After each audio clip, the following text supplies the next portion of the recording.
Hi guys and welcome to my YouTube channel. My name is Wanda Rasiwera, and in this channel we talk about all things personal finance, understanding all the savings and investment vehicles that are out there, making sure that we rightfully use them towards our goals and ultimately achieve that financial freedom, okay? So I recently turned 30. I am on the third floor. That's crazy.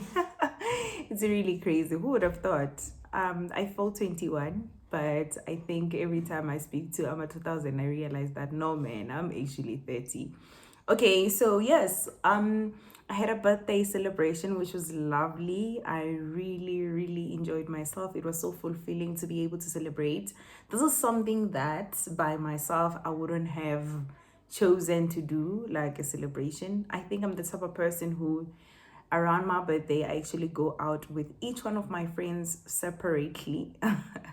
But I'm glad I actually did like a young celebration, and thanks to my friend Anza who actually suggested it. It was really amazing. It felt like a gift from God to say, hey child, we see you have tried. Okay, so in the spirit of being on the third floor, I kind of reflected a bit on how my 20s were like and where am I in terms of the different areas of my life. And of course, I wanted to share with you guys some of the lessons that when I look back, I feel that I have learned in my 20s that has to do with finances, right? So one of the findings that I had when I was reviewing and reflecting on my 20s is that I have done all the basics. I have done everything that needs to be done financially when it comes to the basics, right?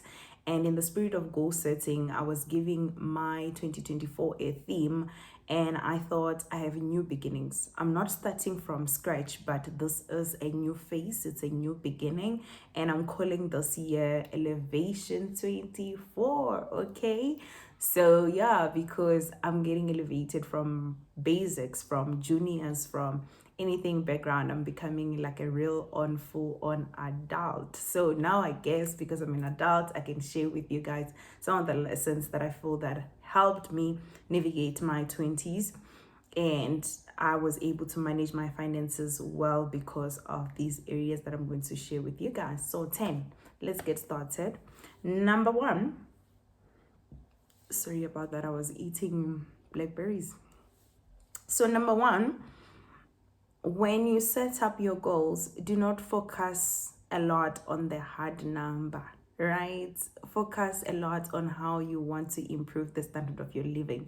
And I know this one is hard because I think as young people we are so obsessed with attaining that we get fixated on a particular number. For an example, I think a lot of people really have a goal to save 1 million, right? And that can be frustrating, can sound like it's a far-fetched, but I feel that the right financial goals should be linked to how it's going to improve your standard of living, right?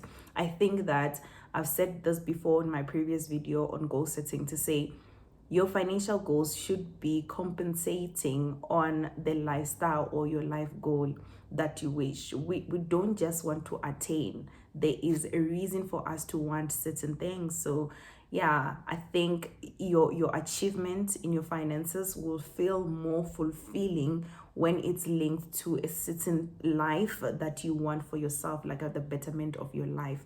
So think about it that way. And I think towards my 30s, that's how I started looking into my finances, and it has helped me a lot. Number two, I want to say that number two, personal finance is personal. This is where my brand on personal finance is around, understanding that is each and every person's situation is actually different, that there's no one size fit all, that principles are there for us to utilize them, and depending on the circumstances of our lives, you can use different principles. I think out there's a lot of loud voices regarding what you should be doing and what you shouldn't be doing, and it can be convincing for you to be able to take those as a guideline for life. I think it's very important to be educated in financial principles so that you're able to make sure that you compare principles and decide the one that works for you based on your circumstances, not just to take in the things that the outside or the external forces are influencing on you, right? And this is very important because around your 20s, you're kind of maybe in an area where you can decide whether you want to rent or you want to buy a house, right? You know, the rent versus buying type of conversations that's to come in. Which type of car should you be buying as your first car? You know, conversations start to come in. So it really big deals, big money, decision making start to come in within your 20s, and really you need to be you need to understand that the personal finance is the key to liberate you. So if you understand how personal your story is, then you will choose the things that only fit your situation, because there's someone who's renting who's actually fulfilling their dream, there's someone who's buying who's actually fulfilling their dreams. So there's no like one size fit all type of a thing in personal finance, and really I embraced this so much, and it has helped me in succumbing to the point number 3, which is peer pressure is real. Right, when I was young, I used to think that peer pressure is something that we learn about as children in high school so we can pass LO, but also I used to think that it's a teenage thing. It's a thing that affects you and your friends. They can influence you to date boys while you're still too young. They can influence you to drink. You know, those things they teach you about in high school. That was my understanding of peer pressure. And I thought, well, I can't wait to be an adult so I don't have to have peer pressure. Well, I thought wrong. I think my 20s taught me that peer pressure is such a big deal, especially when you are an adult, right? People have louder voices. They want to influence your life. Some cautiously so, some even unconsciously. This is where people will tell you you're working too hard, you're too lazy, you know, because really people want a place to fit in, and really they're advocating for more people to join in on what they believe is right. And this influences our finances a lot, because who our friends are, who we surround ourselves with, really determine our spending habits and spending trends, right? So just the mere fact that your friend bought a BMW says something in your mind. You have an opinion on it, not even by choice, right? You have an opinion about it, really. It could even be as simple as congratulations, this is a good thing, but you really have an opinion about it, and that influence how you engage going forward with money. So really make sure that you invest in good quality friendships, because it's in those where you get to be honest in your current situations where you currently are, so that you know you are able to say, no friend, I'm not able to go to the thing in which you invited me on because it's too expensive for me, or no, I won't be able to go to this place because I can only afford it month end. So really at this point you can be influenced, and you can be influenced even to the extreme, which is leading to point number 4, which is debt can be a dangerous thing, right? That's number 4. Like, I find that it is also within our 20s where we find that a lot of us get exposed to debt, because we are buying houses, we are buying cars. And I'm talking about these two because I think that they're the biggest financial commitment that we get to make around the age of in our 20s, right? So really affordability is such an important thing, understanding your own individual affordability so that you don't get into debt that will be detrimental to your financial progression. I've seen people buy crazy cars for the sake of the statuses of the job that they do. I'm a CA, I'm a mining engineer, I need to drive this kind of car, and then you drown into debt. The sad part about debt is that it's so easy to attain, but very, very difficult to get out of, and it can be very traumatic, and also sometimes it can drown you. There are people who actually have quitted their jobs simply because they are afraid that they are getting garnished on their salaries, right? So really be careful in your 20s, because there is a lot that is presented to you that you can take out of through debt. For an example, you can get a store account, you can get like any account, phone accounts, you can get, so many. It's available, it's accessible for debt. And to be honest, if you don't think long term, you will commit heavily in debt, and then when you start failing to pay, it affects even your mind, and that is when you know that really you are in trouble. So be careful around debt. I think the best way that I engaged with debt was to think that I had a store account, I have a Fushini account, and I paid it in 1 month. So if I take something month end, I'm closing it up, because I didn't want to get used to the idea that I can have things without having to pay for them, because it's the idea that, oh, I can just get it now and pay it later, that gets us trapped into debt, right? So if you can pay it cash, please pay it cash. If it's not necessary to take on debt, please don't. Train that muscle, because really, to be honest, it's tough, right? You can just be stuck, and really getting out, it's such a hard work. It's like getting rehabilitated for alcohol. So I've seen a lot of people who are in debt. Unfortunately, it also affects their mental health as well. So be careful around that. That was number 4. Number 5, it is up to you, right? So I think being in your 20s is exciting, because you are becoming, right? You're becoming a full-on adult. I love that. And at the same time, it's tricky, because if you don't own up to it, it starts, the consequences of it starts materializing in your early 30s. Like, it doesn't even take time.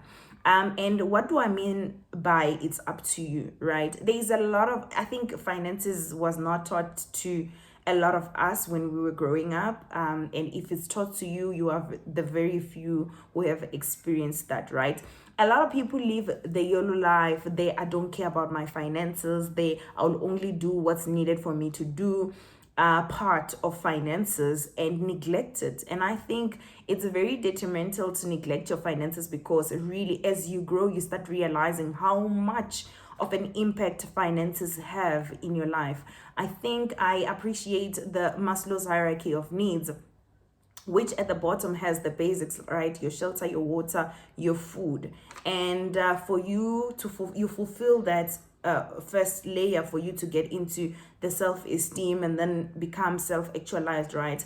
I believe that if you don't get the basics right on Maslow's hierarchy of needs, you won't be able to deal with things like your confidence, your self-esteem, and then becoming your true person who actually fulfills their own purpose. I think a person who's hungry really can barely think about what is my passion. It's very difficult for them to get there. So money is a huge component. It plays a huge role in our lives and the things which we desire. For an example, if you have a desire to send your kids to any particular schools that requires money, and the earlier you start in thinking about that and owning up to it, the more you can attain them. But if you start late, you play a catch-up game, and it becomes also mentally exhausting. So it is up to you to get yourself started, and also it's up to you to educate yourself about important money aspects, right? You need to know about the things you like you're saving for, investing in shares, all these things that has an impact in your long-term standard of living, or influence the type of life you want to live in the future. You should start like thinking about them, getting to familiarize yourself with those things. And it leads to my other point. I think it's point number 6, right? Which is start saving early, right? Again, we are in our 20s, we have just started working, and then the sweetness of money is just hitting our bones. And I think at that stage, all you're thinking about is spending, because to be honest, money is sweet, right? The fact that when you're craving for McDonald's, when you're craving for chicken licken or dunked wings, you can just buy it. It's such a nice feeling to have. However, if you do not live below your means, the issue is you won't be able to save. And if you don't start saving early, unfortunately, you won't start late. The reason I say this is because Savings has a lot to do with discipline. I've seen people with a lot of money who do not have anything to show for because they are spenders. They trained their spending muscle so much that the only thing that they know how to do is spending. And they lean in the understanding or in the comfort of the fact that I get paid. The unfortunate part is, sir, if you're hired, this job can end. What are you going to do then? And this is where it gets disappointing when you find people getting retrenched and the next thing the car is gone, the next thing the house is gone. This is because the planning has failed and maybe you have not trained the muscle of saving early on for you to be able to have some reserves that you can use in case of an emergency, right? And that speaks to number 7. Make sure that you have an emergency fund, right? And as I'm growing, I think this is becoming more important when I am on my late 30s, on my late 20s, guys, and towards getting into 30, because then I started seeing that being independent comes with the responsibility. Now, when something breaks in my house, it's my responsibility to fix it. And also, your car and everything, like, it's your own responsibility. So you start seeing that if I don't cater for this potential emergencies that can come in at any time, then when they do happen, I can get stranded. And what happens when you're stranded financially? You start relying on things such as credit card, and this is how a debt cycle starts. So this is something that I've seen a lot of people actually also use credit card as an emergency fund. And really, like, guys, like, it's baffling, because really you're training yourself a bad habit of using money that is not yours. And if, like, your credit card is only worth 10,000, why don't you work on saving up 10,000 so that you don't get to use your credit card? Okay, I think we're on number 7. Number 8 is also linked to the previous one. Look after your credit score. I think a lot of us were not fortunate enough to have the advantage of buying things cash, right? So a lot of African people, really, because we historically disadvantaged, we still have a lot to recover from. We lean more towards debt to buy things that are meaningful or that are big, right? Like your car and your house. And the one thing that can make you buy your car or your house cheaper is actually in your credit score, right? If you manage your credit score well, you are able to negotiate your interest rate. And if you negotiate your interest rate well, then you pay lower installment.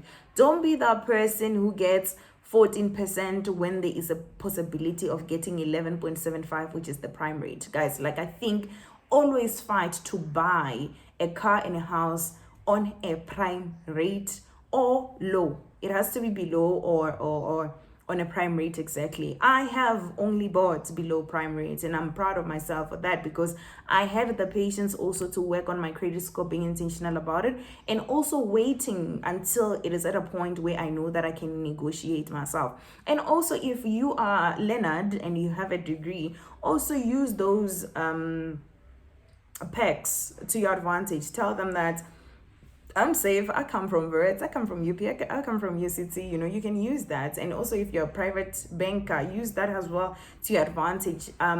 Ultimately, what I'm saying is debt can be expensive. And if you can get it for cheap, please make sure you can do so. And each one of us, the best thing we can do is to influence our credit score. Okay, what was that one? Was it 7 or 8? I'm just going to say it was 7. Number 8, ask for a raise.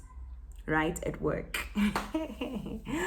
Ooh, guys, I've met people who says that no, you should just focus on your work, the money will come. Guys, there are people who are getting money and the work comes later, right? So please don't be that person who work knowing very well which value you're adding into a corporate, and you don't ask for what you deserve, because really it will take you so long to recover. And that's when you will start blaming the system. You'll start having fingers which you point to particular different areas. I feel that if you're in a corporation, don't let it be their responsibility to determine where you should be, either with the role or with the pay. Try by all means to speak for yourself. If it's tough, it's tough, but make sure that you played your part, because you don't want to have worked 5 years into a company and then you complain to say that this company didn't do what they were supposed to do for me, right? Where you have the muscle, the power to influence, please do so. Ask for a raise, guys. Ask for a raise. Chivenda chiringwana asalili uferanguzwini, and I don't think that there's anything that can describe what I'm saying better than this, right? Those who are asking are getting, and a lot of people get raises secretly because I need to bati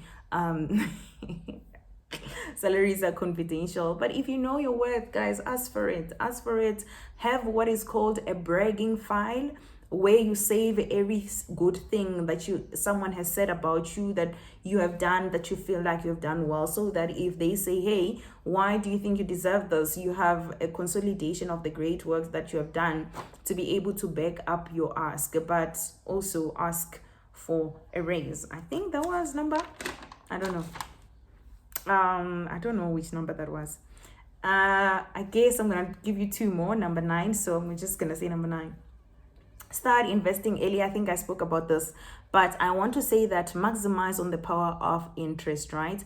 Look, I think that, when you are younger, within your 20s, you have time on your side, and you can invest in the stock market, and the age will allow market correction to happen. And at the time in which you want your money, it would have grown so well. And compound interest simply means interest on interest. So the longer your money stay in the market, or the longer it's invested, the more money it can actually generate, right? So really make sure you start early, because a person who starts late, actually, even if they contribute double the amount of the person who started early, sometimes they never even catch up when it comes to how much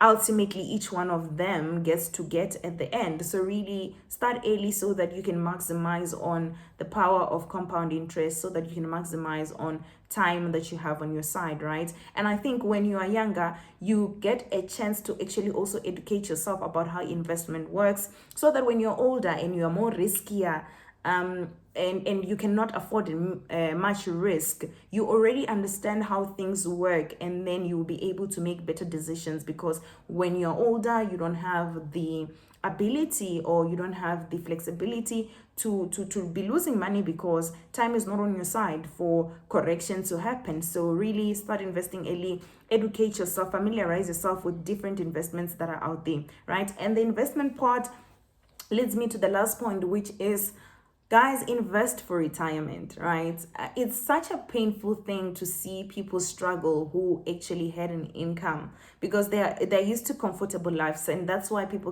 some people cannot live actually 5 years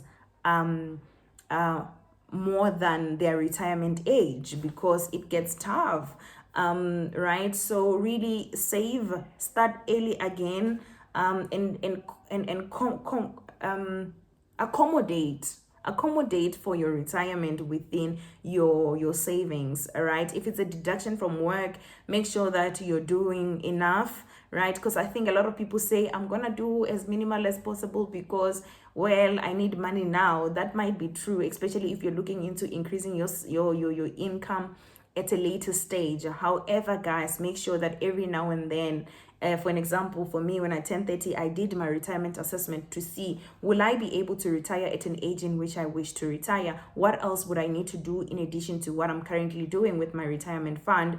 I already said it on my previous video about goal setting, that I want to open a retirement annuity to compensate for my current provident fund, so that I can be able to retire at the age in which I want to retire, and also comfortably living happily, right? So let's just try to think about that, because if you don't cater for it, to be honest, it becomes tough, not just for the government, but for you as well. For you, it becomes such a tough life, because you're not used to living in tough conditions. You probably want to die very, very earlier than you anticipate. So please think about your retirement, and the earlier you start, also the better, because compound interest. Thank you so much, guys. I hope you guys have learned something about the lessons that I learned when I was in my 20s. Just let me know, what are your lessons that maybe one you're currently learning if you're in your 20s, But if you have passed your 20s, just tell me also what are other lessons that you have learned, things that you have seen out there, things that you have experienced for yourself. Just, let's try to share these lessons and become better. And we get closer to becoming financial free. Goodbye.